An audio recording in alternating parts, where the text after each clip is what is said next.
This is the Speaking of Writers podcast. I'm Steve Richards. Number one New York Times bestselling author Maureen Johnson is out with her first standalone mystery in many years. The lifelong Agatha Christie aficionado, who has delighted countless critics and fans with her Truly Devious series featuring teen sleuth Stevie Bell, now offers her new one, Death at Morning House. Johnson's latest features Marlowe Wexler, a queer teen who, unlike Stevie, is no detective. Heartbroken after a disastrous date, she finds herself in a summer job working at a grand but dilapidated house on an island in northern New York at the Canadian border. It's there she stumbles upon two mysteries, one in the present day and one kept concealed since the 1930s. The book features awkward queer romance, accidental arson, ice cream, bookstore socks, and a single scented candle. Maureen Johnson, the number one New York Times and USA Today best-selling author of more than a dozen young adult novels, including Nine Liars, the Truly Devious series, the Shades of London series, Sweet Scarlett, and 13 Little Blue Envelopes. Her collaborative books include Ghosts of the Shadow Market with Cassandra Clare, as well as Let It Snow with John Green and Lauren Miracle, which was also a hit feature film on Netflix. Her books have sold more than 3 million copies worldwide and have been published in more than 30 countries. She grew up in Philadelphia. Happy to have for the very first time Maureen Johnson join me here on the Speaking of Writers podcast. Maureen, welcome. Thank you for having me. So why a standalone mystery novel for you after writing teen mystery series for many years? Well, there are basically two kinds of mystery book. In terms of, you have a detective that you can follow through multiple cases, and they will move through situationally and end up in different situations or have cases coming to them. So I wanted a detective. I made Stevie Bell first because I love a detective book, but I also like a single case, a single situation. And I've written 5 Stevie Bell mysteries, and I thought I feel like it's time to, I want to, while I'm working on Stevie 6, but I also was like, I want to I want to start doing my other mysteries as well. I want to do all the mysteries because I love them all. When did you first fall in love with Agatha Christie? Well, I loved all mysteries. I mean, as a kid, the first book I remember reading, I got a little children's version of The Hound of the Baskervilles. And when I was about 4, and I just obsessed over this book. And I still have vivid memories of the illustration of the glowing dog and the reflection in the teapot. I picked up any mystery I could get my hands on, Encyclopedia Brown or the Westingame, anything. Then I just started walking around the library asking for more stuff. Agatha Christie was just one of many. Like I would grab anything. If I saw the word mystery in it, I would just take it and be like, I'm going to read it. And they always scared me. It didn't really matter what happened. Like even it was like someone stole a shoe, I'd be like, someone stole a shoe. But I'd still want to read it. Your protagonist, Marlowe Wexler, she ends up in this place, Thousand Island in upstate New York. Why that setting, and how did you create Marlowe? Well, mystery writers frequently we have to corral our characters for obvious reasons. We need to know where they're at all times. We need to account for their whereabouts, which is why we're always trying to stick them together into houses, boats, planes, anywhere we can kind of lock them in. And islands are popular for that reason. The Thousand Island region is between New York and Canada, and it's this incredible, absolutely stunning section of the St. Lawrence River that has 1,800 islands on it. And there are islands that are so small that they are just 1 foot around with a tree on them. That might be an island. Or you might have an island that has, a community of 200 houses on it. But some of these are just one house, one island, just island house. Or because it used to be the playground of like multimillionaires. So they would buy an island and build a mansion on it. So if you're really looking for an area dense in abandoned mansions, look to the Thousand Islands, for they are there. There are castles there. There are, this one is the structure of the house is loosely based on Bolt Castle, but also little parts of Singer Castle, which are Boldt Castle is the most famous of these houses. But they are up there. It is a fascinating place with a really incredible history. And Marlowe, how did you create her?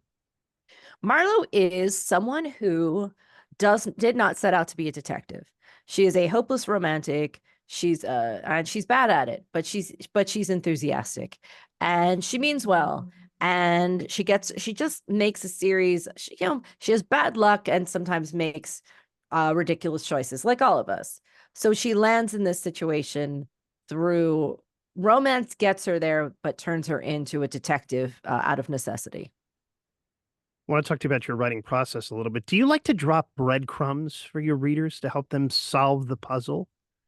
Well, mysteries are about those clues. So I always start with the why. I start with thinking about why the thing has occurred because it's serious. Even, murder is serious. You have to really think about why it happened. Then I do the who and the how from there. And I always write the end first. So I'll write like a case book or a file. Like I'll write so that I know exactly what happens. And all the circumstances that lead up to it and the things I need to be in place, then I can start pulling threads out of that. So I'll know I need an open door. I'll know I need airflow. I'll know I need a glass of water. I'll know what I need. And then I can start figuring out who to attach it to, where to attach it in time, and where to attach it in location. So you're a bit of a plotter, a bit of a pantser too? Well, no, I mean, with mysteries, I feel like you have to have a good sense of it. But of certainly the ending and some of the points. I don't write in order, and I never have. I tend to use Scrivener, which I can have them like so I can start or I can outline by creating multiple files and then reorganize them and then work out exactly what I need to have happen. And I also am a whiteboarder, so I love a like a Miro board or any kind of online whiteboard. So I can work out timing beats, I can work out character beats, I can work out story beats, and really. And then as I'm working, sometimes I'll be like, oh, the timing on this isn't right. This shouldn't take place over one day. That's too much. I want to break up the day or whatever. And so I'll do a chart of that. Charts are my friends, maps are my friends. Maureen, when you're writing an emotionally draining scene, a murder scene, how do you Mm-hmm. get in the mood? I have no idea. You just do it. I don't know anything about getting in moods. When you write, and that's you go in to do a thing. I mean, you might be. That's the thing is that writing isn't. I don't think it's as mood based. I mean, I'm speaking for myself. Every single writer is different, and every single person writes in their own way, and that's correct. I'm not particularly mood based. You kind of sit down to make a thing, and sometimes things come out and you get into the mood or you get into the spirit of it. And sometimes, frankly, you don't. There are times that you can create something without and having been in a completely different headspace. We're chatting with Maureen Johnson here on Speaking of Writers, the number one New York Times and USA Today best-selling author. Her new book is Death at Morning House. Maureen, what are the ingredients of a good mystery? What do you think they are? I like to write fair play mysteries, and that generally means two things. One is that, so overall, it means that the mystery can be solved by the reader, given the information without having to have additional information. You don't need to be like, I know everything about skydiving, like, or something like that. You get what you need. And you need to be introduced to everybody you need to know early enough. So it can't be that you say your book is 400 pages long or whatever. You find out the person wanders in on page 390 and is like, here I am with my axe. It's not that you have to get a chance to actually meet the villain or the perpetrator, and get to know them a little to figure out why. Because otherwise it would be meaningless. Otherwise it would be like you have no idea why, and it wouldn't make, and it would just be random. Your books appeal to teens and adults as well. Do you consider that crossover audience when you're writing? All YA books are always read by adults, and I get why people get confused. They hear YA teen, it's not going to be for me, but all YA means all young adult means is that it's a novel with a young protagonist. That's it. They're still novels. They still have the same range of complexity, of genre, of literary merit, of any quote unquote adult novels. Adult novels simply have adult protagonists, and that's how they're classified in terms of bookstores, libraries, etc.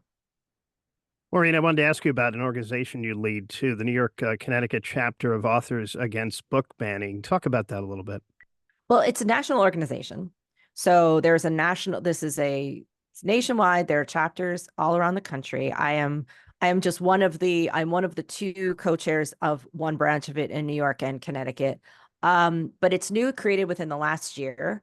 And we're already kind of up and running and getting to work. What we are is advocacy, really. So for the librarians out there, the teachers, media specialists, students, people that want to deal with a local school board who need authors' help. Like there's a school board meeting and they're trying to ban this book, and we need an author to come in and talk about the actual writing books or what's in the book. Because the first thing you learn in book banning is that book banners do not read. I cannot stress this enough. Book banners do not read. They don't read the stuff they want to ban. There will always be one exception that proves the rule. They don't read. They are people who don't read, who want other people not to read. And so we are people who write the stuff, helping the people that want to read to preserve the freedom to read. We also work with legislators. So anywhere we're needed to speak or help you out, that's what we're for. So if you're a librarian or a teacher or anybody who's like, I'm facing a book challenge, I would like support from the authors, you can reach out. And if you are a writer of any book, you can join. Just Google Authors Against Book Bans. There's an online forum and you can join.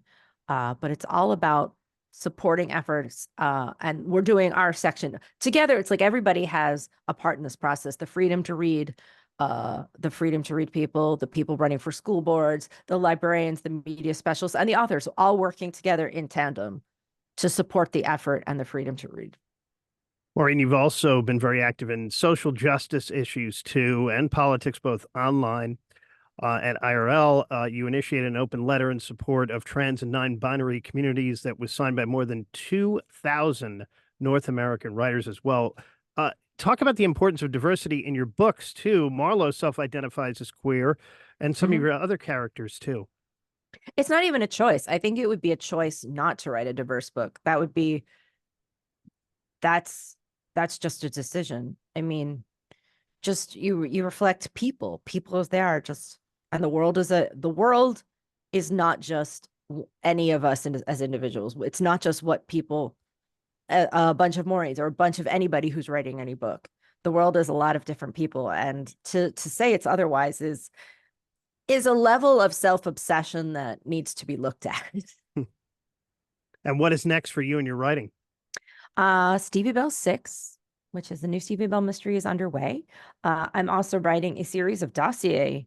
These are not novels, but they are dossier mysteries where you get a collection of documents and photographs and you get to solve the case yourself. And there's going to be an envelope in the back where you can open it when you get to the solution. So the first one of those will be out next year.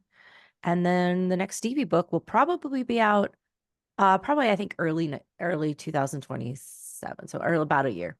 All right, and you can connect too with Maureen online. She's got a website, MaureenJohnsonBooks.com, Instagram at Maureen Johnson Books, Facebook at Maureen Johnson Books too, also TikTok and X as well. The new one out now is Death at Morning House. The author is Maureen Johnson. Maureen, thank you so much for joining me. Thank you for having me. And this is the Speaking of Writers podcast.